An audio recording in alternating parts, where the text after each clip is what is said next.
Hey everybody, Gary Braun here with Pivotal Advisors, and today we're going to be talking about setting our goals for 2021. 2020 was a mess.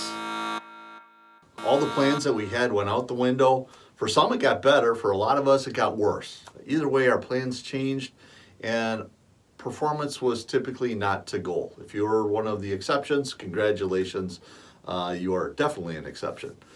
So planning for many companies now is starting, and we're getting into 2021, and if I look at what usually happens is most companies will add 10 to 15% on to whatever we did last year. They'll come up with a plan for how they're going to achieve that.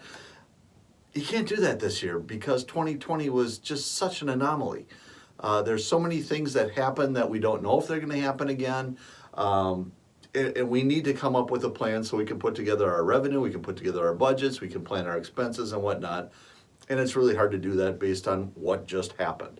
So how do you go about setting a goal based on what happened? We need to make our best bet for 21. And what I'd love to have you do is make that based on the best data available to you. So now more than ever, we really need to dig in. So we start with doing some deep analysis, and I like to start at the macro level. Let's start with the overall trends in our business. What is happening in our particular business? Is it trending up? Is it down?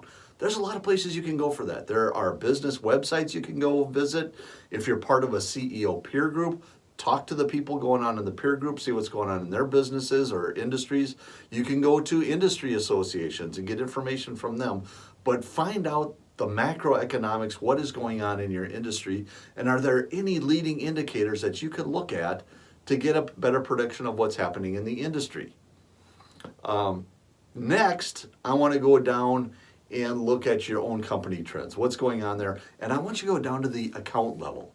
Go down to the 80% of the revenue is coming from usually 20% of your accounts.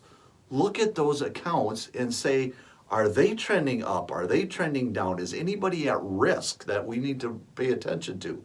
Did we lose anybody in 2020 that I can't count on in 2021? We need to take it down to that level and see what we think that those accounts will produce. And go a step further. Look at what's going on in their particular industries. If you have an account that's making up 20, 25%, 30% of your business, I want to know what's going on in their industry so I can predict whether they're going to be up or down, which might affect how much they buy from me. That's another thing that we want to get down to that account level. Next, look at your capacity. We might say, geez, I want to grow over what 2020 was and we need to do more. Do you have the horses to do that? Do your people have enough time and energy and accounts and whatnot? If you said, this is great, I need you all to produce 15% more, that's a good aspiration, but they might not have the resources to do that. They might not have enough time in the day.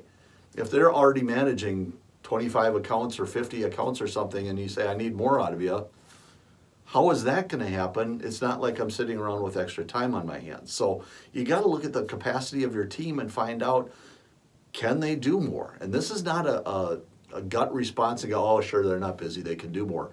Dig in. Look how many accounts they have. See how many new opportunities that they would need to gen up, how many new orders they're going to need to have, and see if that's realistic or not, or do we need to add horsepower, or if we don't want to hire, then we might need to temper our goals a little bit. Take all of this information, the macro stuff, the industry stuff, your individual accounts, your team, and you're going to need to compile this all to make your best guess on what's going on. Next, set your annual goal, but I also want you to set quarterly goals. We don't know what's going to happen next September, October, November. That's way too hard to predict.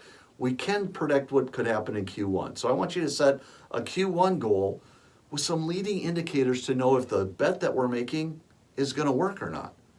And we need to evaluate that at Q1, and if our leading indicators say we're on target, awesome, let's keep going with the plan. If not, given so much uncertainty, we need a way to adjust. So set up your leading indicators, and that could be number of new opportunities, it could be growth in the accounts, could be number of meetings. I don't know what it is for your particular company, but come up with our leading indicators to know whether we're on track or not. Look at the quarterly goals, both for revenue and for those leading indicators, and give yourself the ability to make adjustments if you can. This is not a perfect science. You have to make a bet based on the best information available. If you want to talk to us, have us help you walk it through, we'd love to talk to you. We do this stuff with our clients all the time. Give us a call. We would love to help.